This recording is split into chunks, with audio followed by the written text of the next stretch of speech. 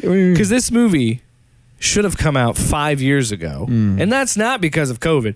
It should have come out 5 years ago. While she was alive in the MCU? You can't canonically kill someone and then the next movie be like, well, here's a prequel to when she was alive. So, because we need to give Scarlett Johansson some closure, which she shouldn't have to have because she should have had a fucking movie after Civil War. Should have been Civil War, Black Widow, then the other movies. Then Infinity War, then fucking Endgame. Yelena Belova is my favorite MCU character. I gotta say, we gotta stop doing this prequel shit. All right? I love history and all that, and this is a history show, but for fuck's sake. This from the guy who said, watch the trailer to the Sopranos prequel. No, prequels can be good, but I'm just saying. But enough. You can't have these world-ending events and then be like, oh, but remember, there's an Ant-Man and Wasp movie. All these people got fucking dusted into existence. But hey, don't forget we got this fun, quirky, which, by the way, Ant-Man and the Wasp, fun fucking movie. Oh, great. Should not have been released between Infinity War and Endgame. Because I get what Marvel was trying to do, because the end credit scene is a gut punch. You're like, oh my God. Like it does bring the stakes back up. But it's like, what the fuck? You could have stitched that scene into Infinity War, and nobody would have just blat an eye. That could have been an end credit of Infinity War. Son of a bitch. Sorry, dude. You're really mad. I'm just upset with prequels. What do you think is going to happen in Loki tonight? I don't know. I'm excited. Well, this is where we cut. I don't want to talk about Loki. Why not? I'm really, really tempted to watch it Tonight? and then rewind it all the way back so she doesn't look Okay, like so when I lived in or hit Ohio, like restart. when I lived in Ohio, I lived with a girl, and we started watching Walking Dead. And then you got ahead of her. I think it was like it was on season 3 when we started. So we started watching the whole thing and we caught up and everything. And I would drink and stay up playing Madden and stuff. And I would get done playing Madden. I'm like, oh man, I kind of gotta watch that. And it was really bad. Like, there was a stereo and I had these short headphones, so I had to like sit right in front of the TV so I could, I put the headphones on so she wouldn't accidentally wake up. She actually woke up one night and caught me, and I was like, It's porn. I'm jacking off. But yeah, she was just like, really? You've been watching this early all this time? And I'm like, I can't help it. Well, that's the thing. We work different schedules. It's Right. hard to line it up to watch at the same time. Now, I like that. I can't fucking wait for What If, though. When I was living over there, I'm excited for I that. really tried to watch things together with Marcy. I really did. But they didn't. They didn't work out that way. So that's why I started watching it whenever the fuck I wanted. I think you're lucky that somebody wants to coordinate. No, and I love that. It is interesting because the MCU is such a fascinating period of like entertainment history, because unprecedented. I don't think there's ever going, like, they're in dangerous territory because they're going full bore comic industry style, and I don't know if that's the right choice. Right. Because not everybody's All going the to TV have. shows. Not everybody's going to be able to watch Loki. Not everybody's going to want to watch. Like, there's some people that aren't like us that want to just fucking consume all this nerdy shit. Feige has said, like, the way that we have the TV shows going is that you don't necessarily have to watch those to still enjoy the movies and understand what's going on in the movies. Well, then how do you explain in Captain America 4 that, oh, Sam's Captain America now? Do you think that people are going to connect that enough from Endgame to the movie that they might have, I think at the beginning of the movie they might have a little recap. Honestly, they could. I think there's enough symbolism in Endgame to be like, of course he's going to be Captain America. Right. But so I'm sure people could figure that out on their own. But I'm just saying that, like, there are some times when I have to be like, wait a minute, and I have to like look it up and be like, okay, that's who he is. Like, there's times when I have to give Ashley like a fucking Wikipedia snippet to explain who a character is or the significant. Like when we saw Black Widow, they dropped the Crimson Dynamo line, and I grinned. And I because he's part of that Winter Guard. There's a bear, Ursa Major. But the thing is, they already did Crimson Dynamo because Whiplash was a combination of Crimson Dynamo and Whiplash. That's why that joke is so funny to me, because then he immediately corrects and goes, Red Guardian. Like, he's like, no, we're not fucking doing that. And I leaned over and I told Ashley that, and she just laughed at me because it's like, of course you would know that nerdy shit. And it's like, well, actually, I'm totally that guy too. Oh, I know. Especially with Marvel lore. Good God. You fucking Marvel slut. This is a text I got last night. Says the guy who's a DC guy. This is the text I got last night. Hey, why aren't we doing a comic book podcast? And this is my response. Because I'm a Marvel whore and Batman sucks. And that perfectly encapsulates our comic book love. I know enough about DC to get by, and you know enough about Marvel to get by. But we're both whores for our companies. It's true. If you go into a store, I definitly favor DC. I go straight to Marvel. I'm coming around to Marvel because I've been again. This goes back to the nostalgia trip. And it's weird to have. This is what's fucking weird about my brain is I have nostalgia for video games that I never played. Okay. I have nostalgia for movies that I've never seen sometimes because I just remember the marketing. That's how we got to be friends. Like, you like RoboCop 2? But it's just I like RoboCop. I remember RoboCop 2 sucks. RoboCop 2 is fun. It's okay. 3 we don't talk about. Yeah. 3 can be fucking buried in a landfill. First rule of RoboCop 3 is you do not talk about RoboCop fuck 3. RoboCop 3. That's what I say. No, but I'll get nostalgia for this game. Like, I don't remember what led to this, to be honest. There was some. No, it's because I've been getting hardcore into X-Men right now because the reimagining that Hickman and his team has done has been fucking awesome. Dude, and insane. so starting off with Maura McTaggart being a mutant all this time. I've never been a big X-Men guy, so then I'm going back in time and I'm like, there's a couple X-Men podcasts. The continuity's pretty fucking dense, dude.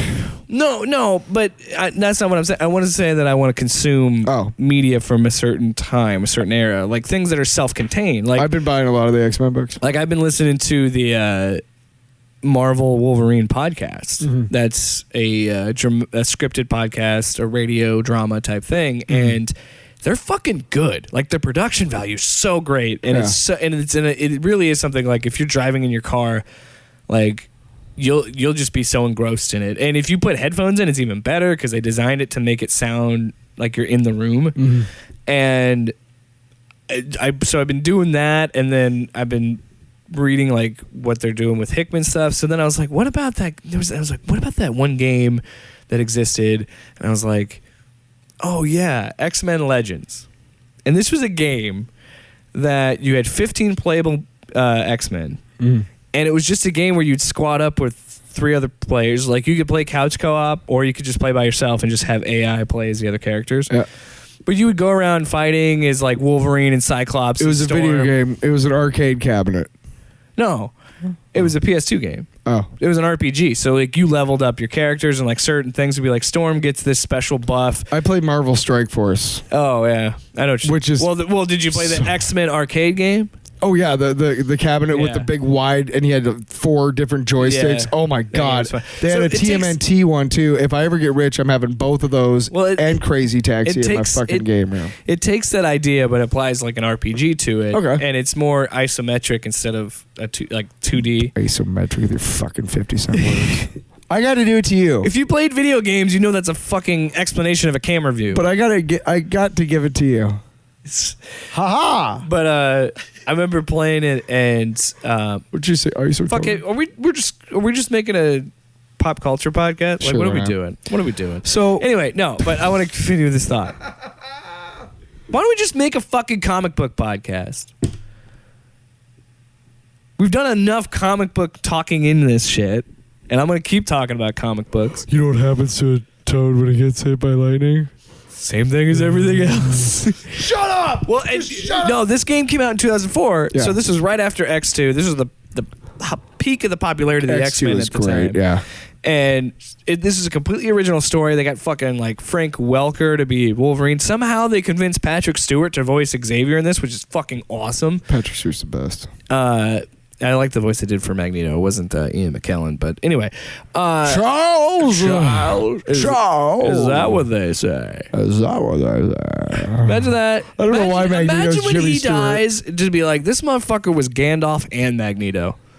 What a life. I don't know why, but my Magneto turned into Jimmy Stewart. Well, Charles. Listen here, Charles. I'm going to go to Washington. See what happens as I got this helmet. How weird that Mr. Smith goes to Washington is so fucking prescient still today. Hey, I got this helmet. You can't use your brainwaves on me, Xavier. Gotta go ahead and make these cops turn their guns on it. Who's Xavier then? Fuck. What? Who's Xavier? Kevin James. What?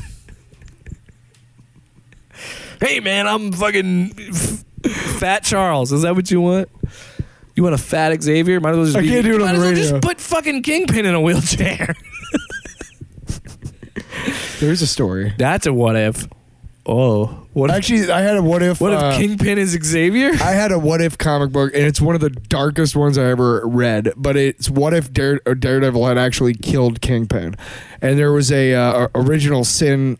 Frank Miller, and I can't remember the artist, but Frank Miller back in the '80s, one of the seminal Daredevil stories. Basically, Kingpin finds out Daredevil's secret identity and just destroys his life. He eventually comes back from it, right? But in this story, and as in the original story, he goes to confront the Kingpin with a gun. Like he's just at the end of his rope. He doesn't know what else to do.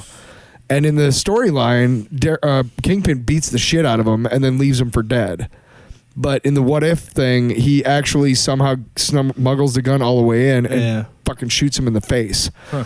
And it is dark as fuck, dude. Like, he loses his mind, and he's like ultra Catholic and oh, it's fucking great, man. It's just, whoa. Have you seen Karen Page gets murdered by like a gang? It's fucking crazy. Have you read the Spider-Gwen comic? No, I haven't. It's pretty good. Yeah, I've been reading Silk. She has a Cindy Moon in Spider-Gwen. Matt Murdock is Kingpin. Huh. And Peter Parker is the Lizard. That's interesting. Yeah. Huh. There's a great She-Hulk story where Matt Murdock is the DA in LA. I don't like Matt Murdock being a bad guy. And well, he's the DA, and he has to take this case. And Jennifer Walters takes over the defense, and they're trying to frame Captain America for murder. And this is during the time when Captain America, the super soldier serum, had left his body, so he was old. But it's dialogue heavy as shit. But it is one of the best stories I've read in a long time, just because of the way the whole thing works out. Man, and Captain America's always been woke, you fucking jackass, Kevin Sorbo ass clown. Dude, you know what I like. This is the thing about what I've been thinking because I've been reading comics for a very long time, and I've been trying to write comic books for as long as that. I've been trying to write in general, but like when I was writing comic books, I feel like I get more satisfaction myself writing and reading comic books that have finality to them. Yes. I limited series. I love these characters. I love the stories, but I don't want to have to follow years and years. It's like I don't like it when it's serialized. Or is that the term? Yeah, serial. Yeah. I don't like it when it's like that. I prefer having the opposite is self-contained. miniseries or fucking graphic novels. Where That's why when they say or I love it when they do I love trades. Trades are great because it is that 5 issue, like in most of those times, those 5 issues are self-contained. So if I just want to read this like Venom arc in this Spider-Man book, that's all I have to do. And they're talking about, I think, WandaVision season 2 being in development. I'm like, why? I doubt it. That's not happening. Well, that's to me. She's it's going like to be in Doctor Strange, right? But why? You told a perfect, not a perfect story, but you told the story you told, and it was told in the way you wanted it to, and now it's done. They're miniseries. Falcon and Winter Soldier and Loki, I could see going on. Falcon and Winter Soldier and Loki are 6 episodes each. Yes, those are fucking miniseries. Those are comic book miniseries. Because they literally exist. Is like, okay, well, we had this big giant comic book event. It destroys everything. We're going to start over, and then to lean people. Well, and it says like the MCU is heading for a soft reboot. Yes. Well, that's what they're doing, and that's what the Disney Plus shows are. They're mini series that you have after a comic book event to ease you into the new wave. Because now it's like, okay, now we have a new Captain America. That's why now we have this new status quo. That's why after Secret Wars ended, they had Avengers Prime, which was basically a story of Thor, Iron Man, and Captain America doing stuff. Yeah. That was well, I mean, even right now, we just talked about the fucking that was X-Men and what Hickman's doing. And, that was Brian Michael Bendis who wrote that. And all that's happening is that even dude, the Hellfire Gala is cool and I love it, but it's also like I'm barely into the X-Men lore, and you guys and Hickman created like HOXPOX exists to kind of reboot everything to be like, okay, this is how we're getting new readers in. It's a new status quo. It's a whole I started new reading era them of in X-Men. the wrong. Okay, so here's the thing I hated. I started reading them in the wrong order. You didn't read HOXPOX first? Well, okay, so I bought like all of the books that I could get my hands on at Mayhem that day, and I got like 1 through 3 of whichever one is the second one you're supposed to read. Because you're supposed to read like one of them number 1, and then the next one number 1, and 2 and 2 and 3 and 3 like that. Now I didn't see this until I get to the end. Are you of talking the about first, House of X and Power I of X? can't remember which one is which, but Because HOXPOX kicks it off. right, but they came out simultaneously, and they're both miniseries. Yes, and they run concurrently. Yeah. But you have to read like one of Hawks and one of Pox, and whichever one was second, I started reading that. Oh shit! So you didn't have all the content. It wasn't that bad. I got to the end. I'd already kind of read about what was going on, but I got to the end of that first one, and it says like, "Hey, you're supposed to read this second." So I went back and read. It didn't fuck up the whole story, but it was so dense. Like, you got to tell me that beforehand. And there's some books that I don't want to put a big warning on the front. Did you read this one yet? Then don't fucking read this one. You know. There's some books that I don't want to read.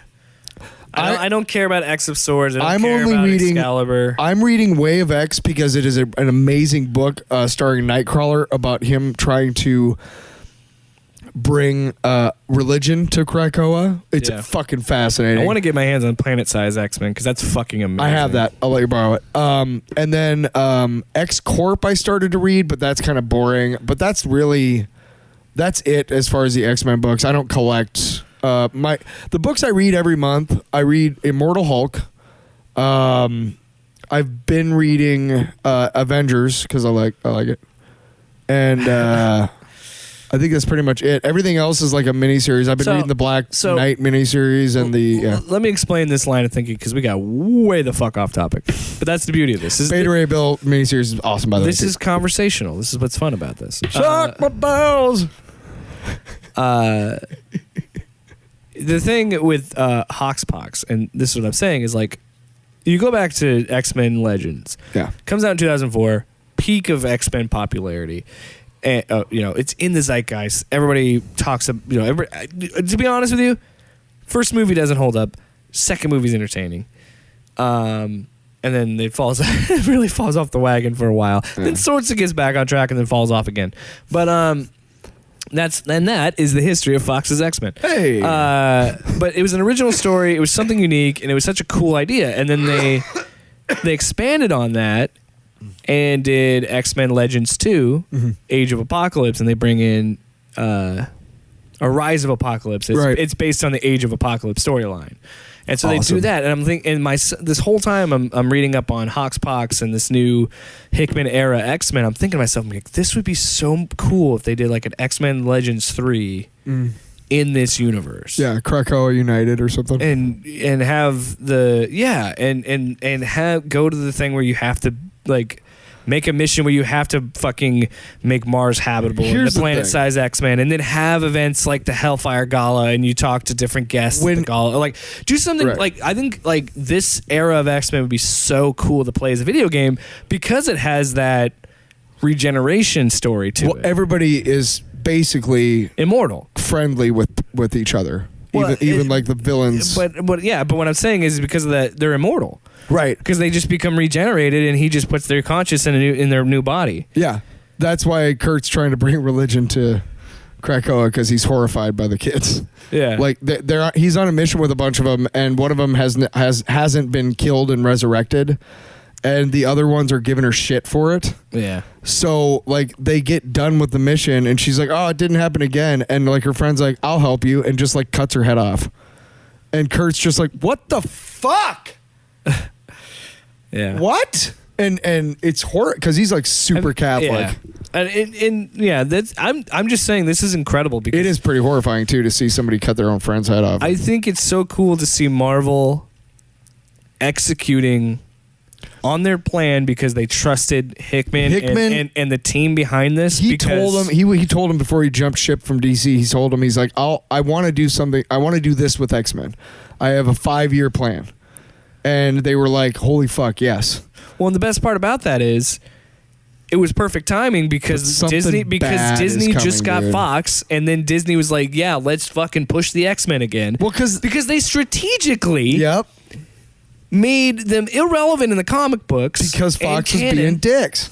And then built Same up thing with Fantastic then Four. They built up the Inhumans. They got rid of the Fantastic Four for a while. They killed the Fantastic Four in like 2015. Like, fuck you, yeah. And so then glad they're back. And then they get them back, and then they're like, fuck it, push X-Men, push Fantastic Four, like do these things because now we own it. So yeah, go out there and do it. And so it's just perfect timing. And I think that's just a great. And the beauty of it that is it's so completely changes everything about X-Men, and it stays true to what X-Men are, but it completely changes everything, and it is able to be accessible to people like me who have never really read that many X-Men comics, never really got into X-Men, even when it was super popular. And now it's like, oh, this is something I want to read because this is an interesting take. Every so often in these books, there's a page of just exposition, and it's put to you as an excerpt from like a book or a corporate report where like stuff is redacted and stuff. Yeah. So it's really nice to kind of have because exposition is boring. I mean, especially if you already know, like if I see one more, Spider-Man origin story, I'm going to fucking scream, right? Yeah. Because we know it already. Even the people who are, kind of, but it's nice to have exposition that is not just smacked in the face. Like, hey, you don't know what's going on. Here you go. It's nice to see that and be like, oh, cool. That the way they put it forth to me is like, it fits inside the story and it's more organic. Like, that's pretty cool. Yeah. But something bad is coming for the X-Men. Trust me. Because they can't just let this go on forever. Because right now they pretty much rule the planet. Yeah. The mutants hold all the fucking cards. Oh, yeah. And the humans are pissed. I've been, I like X-Force. I like the new X-Force. They just terraformed Mars.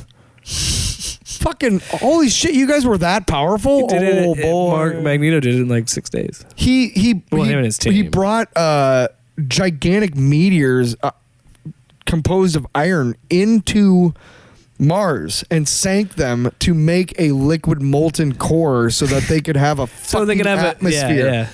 What? And then that's so cool. And then they ripped apart, like made gorges and put water in it. Iceman made the poles. Yeah. Storm created the weather, and then it just... Well, it's just so funny because it's like, you need this, and this, and then Magneto's just like, all right, I'll be back. Yeah. And then he did it in like 6 days. Yeah. They built a whole fucking planet, and I love that they did it in... did they say 6 days? It's in planet-size X-Men, so yeah. I think so. But that's what I'm saying is like, oh my God, they really went the God route of like, well, they built Mars in 6 days. Dude. It's insane. It's really good. Well, thanks for listening to us jibber jabber. I don't even know what we're talking about. Who cares? Who cares? I do. Do you? I care a lot. Do you? Yeah, whatever.